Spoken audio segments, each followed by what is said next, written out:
कैसे हैं गाइस। तो होपफुली सब बढ़िया होगा। तो आप सबको जैसे पता है कि मैं ट्रैवल से रिलेटेड और पासपोर्ट से रिलेटेड वीज़ा से रिलेटेड जो है वीडियोस पोस्ट करता रहता हूँ। तो आज जो मैं बात करने वाला हूँ वो है यूएस का वीज़ा आपको कैसे मिल सकता है और उसके लिए क्या क्या डॉक्यूमेंट्स रिक्वायर्ड होते हैं। तो सबसे पहले आज मैं यूएस का टूरिस्ट वीज़ा जो होता है उसके बारे में बात करूंगा, जो कि कैटेगरी B1 और B2 के अंदर आता है। जो टूरिस्ट वीज़ा होता है वो B1 B2 की कैटेगरी में आता है। वैसे यूएस के वीज़ा बहुत तरह के होते हैं। H1B होता है, F1 होता है, LI होता है, L1 होता है। तो बहुत सारी कैटेगरीज हैं और समय समय पे नई नई कैटेगरीज जो हैं वो यूएस वीज़ा की आती भी रहती हैं और वो बदलती भी रहती हैं, जिनमें चेंजेस होते रहते हैं। लेकिन जो फिक्स कैटेगरी है टूरिस्ट वीज़ा के लिए वो B1 B2 है। तो सबसे पहले जो यूएस कैटेगरी के लिए अगर आप किसी भी कैटेगरी में यूएस के लिए वीज़ा डाल रहे हैं तो उसके लिए कुछ स्पेसिफाइड डॉक्यूमेंट्स हैं। सबसे पहले जो आपका है वो है DS-160। DS-160 जो है यूएस स्टेट की एक वेबसाइट से फॉर्म है जो कि भरा जाता है। DS-160 आप उसको भर के वीज़ा के लिए आप अपॉइंटमेंट के लिए कंटिन्यू करते हैं, तब आपको जो है वीज़ा की अपॉइंटमेंट मिलती है। तो अभी मैं बात करूंगा कि सपोर्टिंग डॉक्यूमेंट क्या क्या होते हैं। मैंने एक लिस्ट बना रखी है और अगर आपको कभी भी किसी भी वीज़ा रिलेटेड कंसल्टेंसी की ज़रूरत पड़ती है तो फ़िलहाल के लिए हमारा एक प्रोग्राम है जो कि फ्री कंसल्टेंसी चल रहा है। हम आपसे कोई भी चार्ज नहीं करेंगे, आप फ्री ऑफ कॉस्ट हमसे कंसल्टेंसी ले सकते हैं।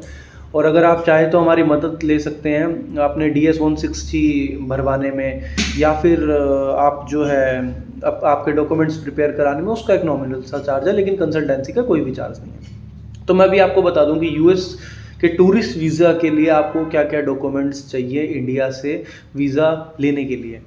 तो सबसे पहले है, अगर आप एम्प्लॉयड हो तो आपका original leave sanctioned certificate with company seal and signature.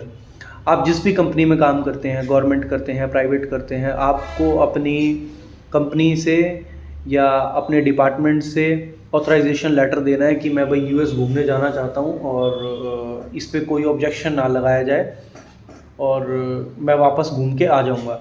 US visa सबसे ज़्यादा रिजेक्ट इसलिए करता है कि उन्हें डर है कि वहाँ जाके आप बस ना जाओ, वहाँ पे जाके आप इलीगल काम ना करो, वहाँ की सरकार पे आप बोझ ना बन जाओ। ऐसा ना हो कि आप टूरिस्ट वीज़ा लेके जाएं और यहाँ पे वापस नहीं आ रहे हैं।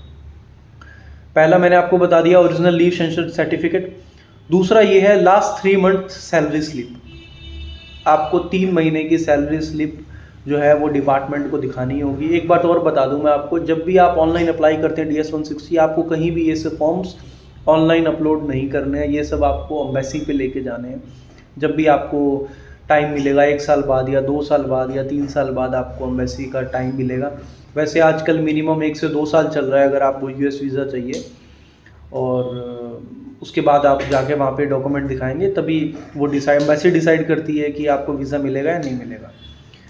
मैंने आपको, अब मैं सिर्फ डॉक्यूमेंट्स के बारे में बात करूँगा। पहला है if employed, original leave sensor certificate, last 3 month salary slip. If self employed, अगर आप सेल्फ एम्प्लॉयड हैं, खुद कमाते हैं, या आपका छोटा सा कोई बिजनेस है, तो business registration license, partnership deed. Business registration license में आ सकता है आपका जीएसटी नंबर हो गया, प्रोप्राइटरशिप सर्टिफिकेट हो गया, आपका एमएसएमई हो गया, आपका मैन पावर लाइसेंस हो गया, और साथ में आपके उसी नाम के करंट अकाउंट्स। दूसरा, company update bank statement of 6 month. जो बैंक अकाउंट है उसका फ्रंट पेज के साथ साथ आपको 6 महीने की जो है बैंक स्टेटमेंट आपको जो है एम्बेसी को देनी पड़ेगी, ओरिजिनल। और एक बात और याद रखिएगा कि ऐसा ना हो कि बैंक पासबुक से आपने वो बैंक स्टेटमेंट जो है कॉपी करा के दी हो। बैंक स्टेटमेंट ऐसी होनी चाहिए कि आप यूएस में अगर जा रहे हैं तो बैंक्स में जाएं, अपना इंडियन बैंक जो भी है आपका, जिसमें भी आपका खाता हो उस बैंक में जाएं, वहाँ से प्रिंट आउट निकलवाएं, उस पर फ़ोटो लगाएं और मैनेजर से अटैच कराएं। वो बैंक स्टेटमेंट वैलिड है, ना कि आप जो पासबुक पे आपकी जो एंट्रीज हैं उसकी आप जेरोक्स करा के जाएं। और आपका 3 साल का इनकम टैक्स रिटर्न मैंडेटरी है। आपका जितना भी बैक में आपने 3 साल का इनकम टैक्स रिटर्न भरा है, पे स्लिप, वो सब आपको जो है यूएस वीज़ा इंटरव्यू के टाइम पे दिखाना पड़ेगा। If retired, proof of retirement like pension book, statement आदि। अगर आप रिटायर्ड हैं तो डिपार्टमेंट से तो आपको कुछ लेके नहीं देना, बट आपको मिनिमम कुछ फंड्स दिखाने पड़ेंगे। जब आप फंड्स दिखाएंगे तब आपको वीज़ा मिलने के चांसेस हैं, अदरवाइज़ वो कुछ भी बहाना देके आपका जो वीज़ा है वो रिजेक्ट कर देंगे।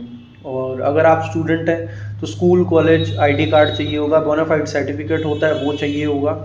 इफ़ माइनर्स, अगर आपके साथ आपके बच्चे जो हैं वो ट्रैवल करना चाहते हैं और अगर वो पढ़ते हैं तो स्कूल से उनका सर्टिफिकेट चाहिए होगा, एनओसी जिसे भी आप एनओसी भी बोल सकते हैं। और माइनर हैं तो उनका बर्थ सर्टिफिकेट मैंडेटरी है।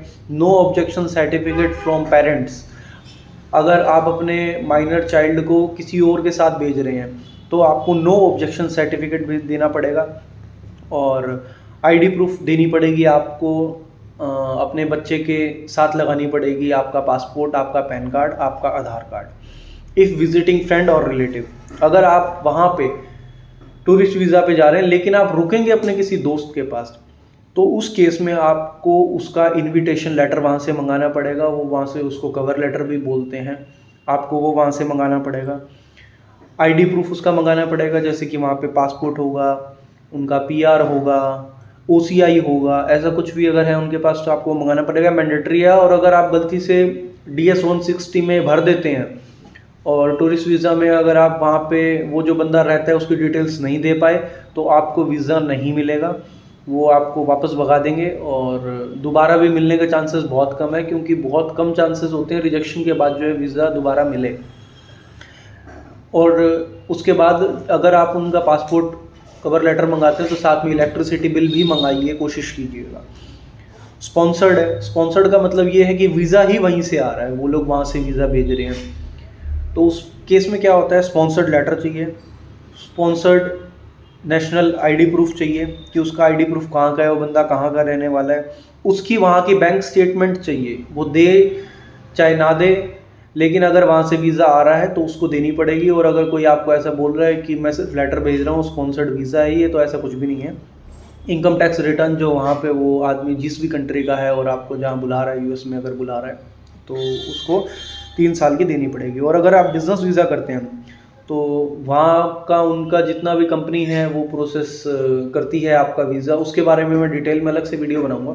लेकिन फ़िलहाल यही डॉक्यूमेंट चाहिए होते हैं। और जो छोटा सा और अगर आप ध्यान रख सकें तो ये है कि आपके मिनिमम 3 पेज बचे होने चाहिए पासपोर्ट पे वीज़ा के लिए, और 6 मंथ की वैलिडिटी आपकी वीज़ा पासपोर्ट में कम से कम बची हो, कि वो 6 महीने में एक्सपायर नहीं हो रहा है ना। 6 महीने से ज़्यादा अगर आपकी एक्सपायरी ख़त्म होने वाली होगी, जैसे कि आपके 3 महीने पासपोर्ट एक्सपायर हो रहा है या 4 महीने हो रहा है, तो आपको वीज़ा नहीं मिलेगा। और मिनिमम आपके 3 पेज होने चाहिए।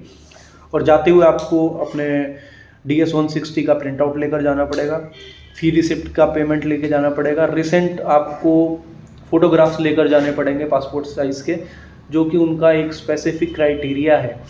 वो क्राइटेरिया आप गूगल कर सकते हैं, मुझे बताने की ज़रूरत नहीं है वैसे। Personal covering letter, covering letter का मतलब ये होता है कि जहाँ पे भी आप नौकरी कर रहे हैं वहाँ से जो आपने लेटर लिया है, या अगर आपका बिजनेस है तो आपने जो अपने डॉक्यूमेंटेशन तैयार करे हैं वो, original update bank statement with sufficient fund balance, income tax return, supporting financial documents like a fix deposit, आपकी कार की आरसी, आपकी प्रॉपर्टी के पेपर्स, आपके बॉन्ड्स, और कोई भी इन्वेस्टमेंट जो आपने करी हो, रिकरिंग डिपॉजिट जैसे लोग पोस्ट ऑफिस वगैरह में करते हैं, इससे आपके वीज़ा के चांसेस मिलने हाई हो जाते हैं। अगर आप वहाँ पे अपने प्रॉपर्टी के पेपर्स दिखाएंगे, अपने पेरेंट्स के आईडी कार्ड्स दिखाएंगे, आपका इंश्योरेंस होगा, आपके व्हीकल्स होंगे, आपकी कुछ ना कुछ बॉन्ड्स होंगे, अगर वो दिखाएंगे तो आपके वीज़ा के चांसेस मिलने हाई हो जाएंगे। और अगर आपको कोई भी अपडेट चाहिए वीज़ा से रिलेटेड, आप मेरे को व्हाट्सएप कर सकते हैं। कोई हेल्प चाहिए फ्री ऑफ कॉस्ट, आप मेरे को व्हाट्सएप कर सकते हैं, मैं आपकी हेल्प करूँगा। लेकिन अगर कुछ भी आपको डॉक्यूमेंटेशन कराना है, उसका एक नॉमिनल सा चार्ज है जो कि आपको पे करना होगा। हम आपके सारे डॉक्यूमेंट्स भी तैयार करवा देंगे, और सारे पैसे जो हैं काम होने के बाद आपसे लिए जाएंगे। आपसे कोई भी पैसा पहले डिमांड नहीं किया जाएगा कि आप पहले हमें पैसे दे दीजिए डॉक्यूमेंटेशन तैयार कराने के लिए। और एक चीज़ और मैं आपको बता दूं कि अगर किसी को 1 साल या 2 साल में US वीज़ा की अपॉइंटमेंट मिल रही है तो हमसे संपर्क करके 15 से 30 दिन में करा सकता है। उसका जो अमाउंट है वो डिपेंड करता है कि वो हमसे 15 दिन की अपॉइंटमेंट ले रहा है या 1 महीने के लिए ले रहा है, 6 महीने के लिए ले रहा है। तो आप व्हाट्सएप करके हमसे वो डिटेल्स ले सकते हैं for early appointments and biometrics for US visa. तो फिलहाल इस वीडियो को मैं यहीं समाप्त करता हूँ, और इससे अगली वीडियो में जो है मैं आपको DS 160 भरना सिखाऊंगा कि DS 160 कैसे फिल करते हैं।